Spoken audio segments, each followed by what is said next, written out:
the peace has to be within to begin with. You have to be peaceful within yourself. If you are not peaceful, if you are playing tricks with your ego, if you are just satisfying yourself saying that you are peaceful, you are sadly mistaken. Peace is to be enjoyed within yourself. It is to be felt within yourself.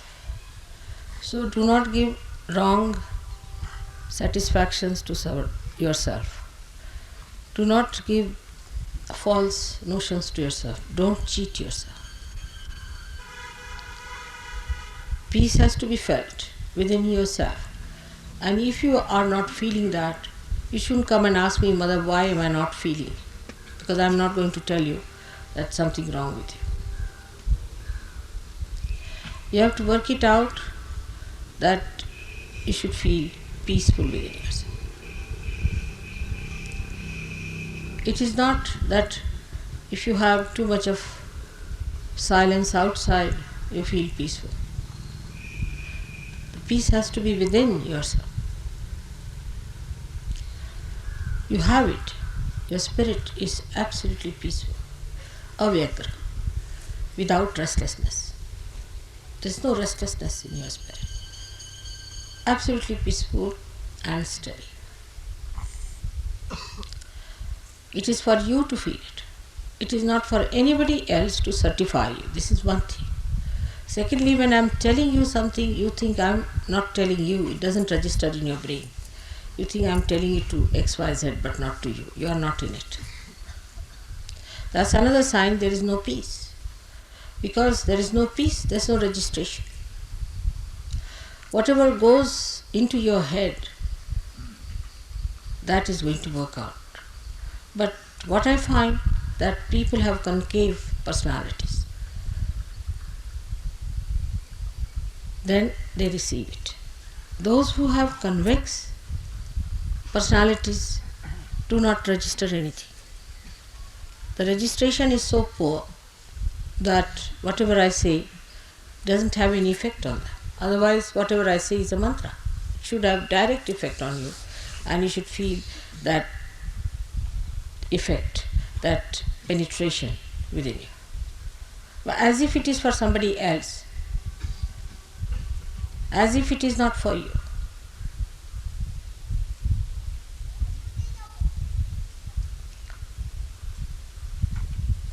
This shows there is no peace within you. Only the peace within can register whatever is auspicious, whatever is nourishing for your growth. So try to make peace with yourself. Do not fight with yourself. Why should I do it? I am so bad. I should not have done it. All these things you should not do. Try not to fight with yourself, first of all. Then you fight with me. Why am I like this? Why should it be like this with me? Why is it I catch? Why? How am I to answer such a question? It's very aggressive. I think it's very aggressive attitude of many Sahaja Yogis to come and ask me such a question. Why? Because I can't tell you what's wrong with you. It's not in my culture. You should find yourself what's wrong with you. But it's not what's wrong with you is the problem. What's right with you is the attitude. Whatever is right with you, put your foot on that, establish yourself on that point, and then develop yourself higher. Peace is the keynote, as I said, for universal growth of this religion. It is disturbed by many things. Firstly, as I said, by yourself. You shouldn't have funny ideas about yourself. People have very funny ideas. I see Sahaja Yogis, as soon as they get realization or something better happens to them, they start telling others how to do meditation, how to stand up, how to give bandhan, how to do this and that, is very, very poor. It's very low level. Try to assimilate within yourself. First grow yourself. That growth itself will tell others how one should be. Your own character, your own temperament, your own nature, your own behavior. All this will tell others that this is a great man, and they will try to follow your example. Example is the best teaching. When the tree is small, even if it says I am great, nobody is going to come and sit under a dwarf tree. But when it is a big tree, you can see the shade and everybody knows it's a big tree and they can come and sit under that. You don't have to tell. In the same way, when you grow, you don't have to certify.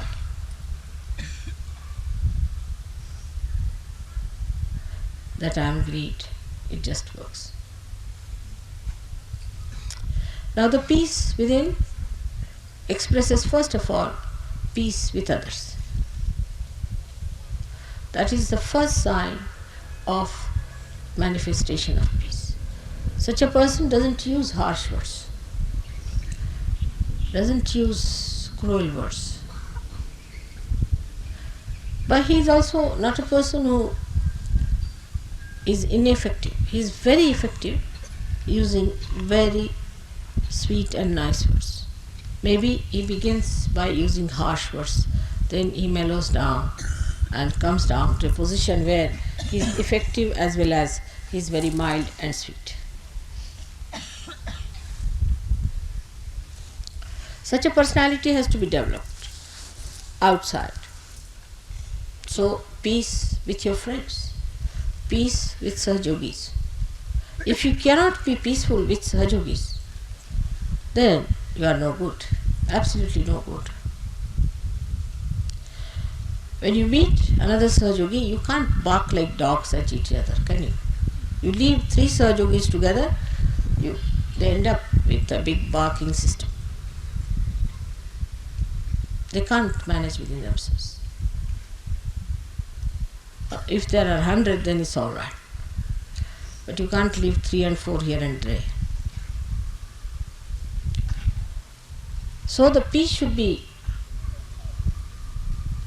with your brothers and sisters. They are all born out of my Sahasrara. And nobody has right to insult, to be sarcastic, saying things which are harmful. That's no friendship. That's no friendship. It's a kind of a very subtle enmity that you are carrying on in your hearts. That cannot be forgiveness. If you say sarcastic things to others, you are not in the culture of universal religion. You should be respectful. The more respectable you are to each other, the better it will be. I do not know how to tell you this, but say there's a Sahajogi. You shouldn't call him like as you would call any Tom, Dick and Harry. Like there's some going, hey, Mr. X, come here. No, people don't even say Mr. Please try to use their surnames, would be better. Mr. So, Mr. So, Mr. So would be better. Because this modern style of not using the surnames has brought down the respect for each other. But I think Sahajogis should try a new method and suggest to me even better methods how to address each other in such a way that you respect others. That respect will create that peace within each other. Suddenly you come out with remarks, very nasty remarks they are. There's no sense in it. That's not our culture. We belong to universal religion. how can it be that culture?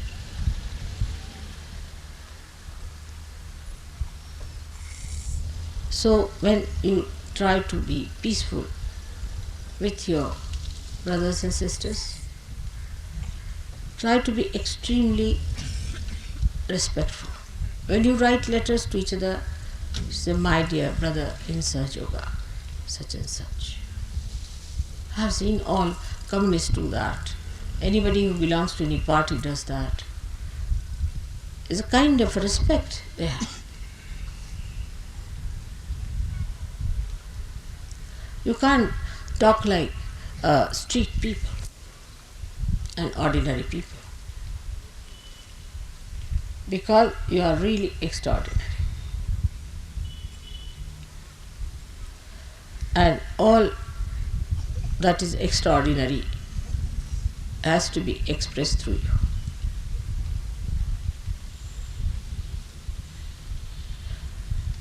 As I am talking to you of this new culture, let us understand how in many nations people have adopted cultures and cultures. Japan, I know, has been affected very much by modernization, but Zen taught them certain kind of culture in which, supposing you see two Japanese have a car and they break each other's car, then they don't say anything. They come out of the car, one will bow to another, the another will bow to another, and get into the car and get out. Then if they have to claim something, they'll go to the courts, but there they don't fight, because what is the need? When I asked Japanese, how do you manage? So they said, but what is the need to fight there on the street? Because after all, if it is to be paid, if the insurance is going to pay, if the car is broken, all right, they are going to pay us. Why to shout at it? It's very sensible and practical, I think. Why to waste your breath for nothing at all? You are not going to get anything.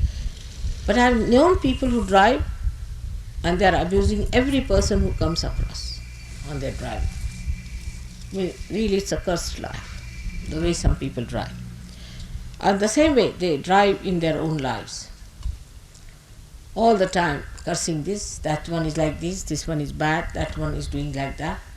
Even in Sahaja Yoga, they think they have a right to criticize each and every person except for themselves. So to keep peace with others, be on an apologetic mood. I hope I haven't done this mistake. I hope I haven't hurt you. I hope I haven't put your things in a wrong way. Like that. Be on an apologetic mode. They were all the time feeling apologetic.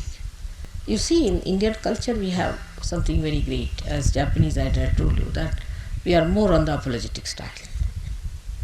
Never on the aggressive. Never trying to find faults with others, but we find faults in what way we have failed. How we have failed. This is something to be learned from Indians if they have retained their culture at all. Is actually in their blood.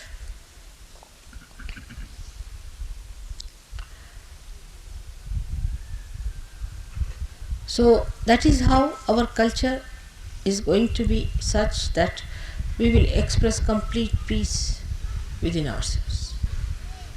And you must know that you are in one body, active. You are active cells in one body. All the cells of the body are never active, but those who are active have to be at peace with each other. Otherwise, what will happen to that poor body? So try to make peace. The second thing you can do to make peace is to talk less. Whenever there's a quarrel or anything, just keep quiet. See, it will have better effect. If two persons are quarreling, never try to solve it, but just keep quiet. Quiet is very important. More to be silent. But it should not be another extreme like English culture, that they just don't talk, whatever it is. They just don't talk, but they think too much. You must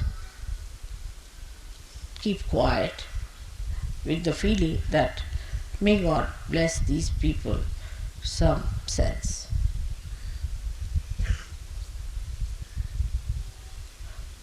It should not be ice frozen sea, but peace which is effective, the peace that is effective. So in this new culture, we have to be extremely peaceful people.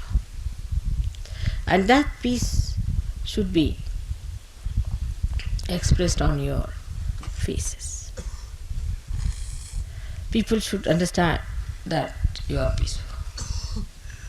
That's why I say that if you are neatly dressed, your hair are neatly put, people will feel alright. Otherwise, if you reach some person with disheveled hair, he gets disturbed as it is. God knows what has happened, from which quarrel this man is coming. Somebody must have pulled his hair, or must have gone something wrong with him, that the way he is disheveled. So if you are neatly dressed, people are not put off so much, because they think that no, this cannot be, because this is, after all, he never had a quarrel, he's just coming peacefully from his house. In our culture, neatness is very important. Neatness of thought, neatness of mind, neatness of body, neatness of behavior. How you do things neatly is very important in our culture. That's very, very important. Which may look very funny to some people. Because whether you hold the fork this way or that way makes no difference to me. It doesn't matter how you hold your fork or knife on a table. That's not so important. But definitely it's important how you hold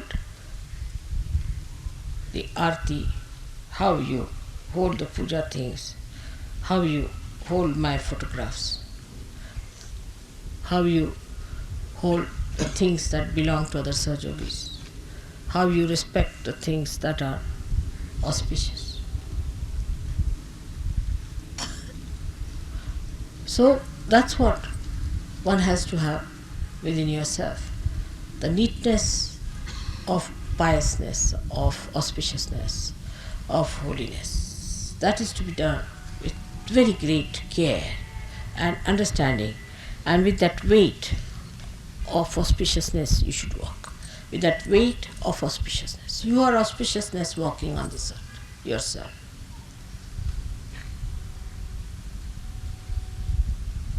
You are peace on this earth.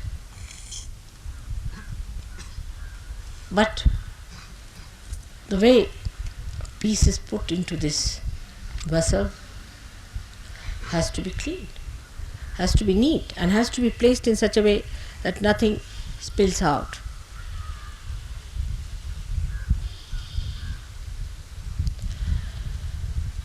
So to have peace, the best way to put your mind right is to think of good things. Think of the flowers, not of the thorns. What good things others have done to you? What good things there are? What are the beautiful moments you have had? And count your blessings. Count your blessings. Otherwise, you cannot create peace. You need not pay attention to everything like that. Keep your attention at peace. Keep the peace inside, with your attention inside.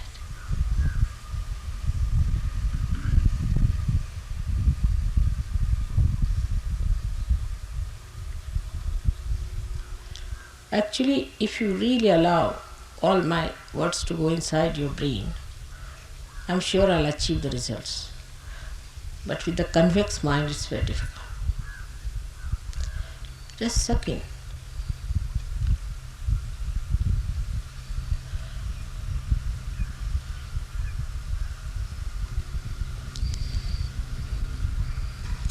The another aspect of peace is never try to support anything that is boisterous or which is destructive or also destructive. Anything that is destructive is never to be supported. But anybody who is being tortured or aggressed or dominated is to be protected and supported. If you have the strength of peace, you can do it just by standing there. You don't have to fight for your peace. But if it comes to that, a person like Hitler, when he came, people had to fight for their peace.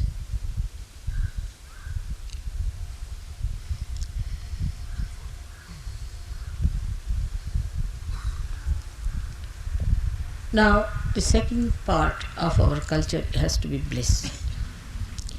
People should see bliss working on us. People should feel there is bliss. If a person is blissful, he looks blissful. He emits bliss. He radiates it. He doesn't look a miserable, unhappy creature who is all the time grudging, grumbling, or worried about little petty things here and there.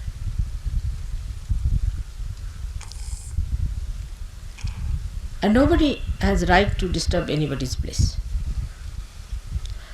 Somebody is in a blissful state, try to copy that person and become that.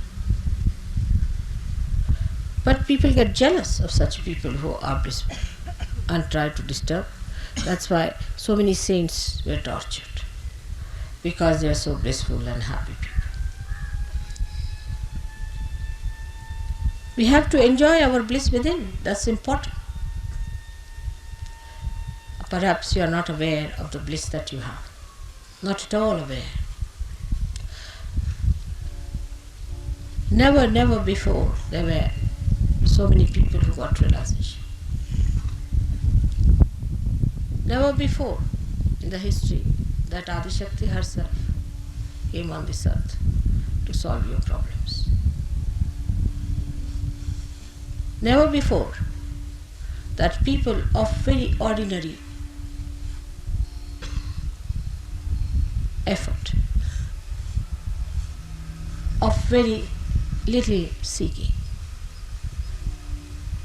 of very little understanding, have been given realization like this. It's like sometimes if you see like a stone becoming a diamond suddenly. You can cut a diamond from a diamond. Such blissful state you are in. Tremendous bliss has come. It's so effective. I myself don't know. When I see that, I'm really surprised how it's working. Bliss can only come through gratitude. Only through enlarging your heart with gratitude. Bliss is the reward of gratitude. The gratitude which is not just worldly or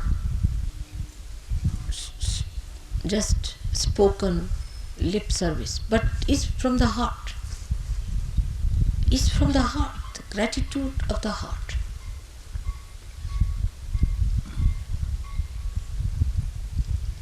And the blissful people are never jealous of others. Because what is greater than bliss? Bliss has so many dimensions that you go beyond the realm of cause and effects.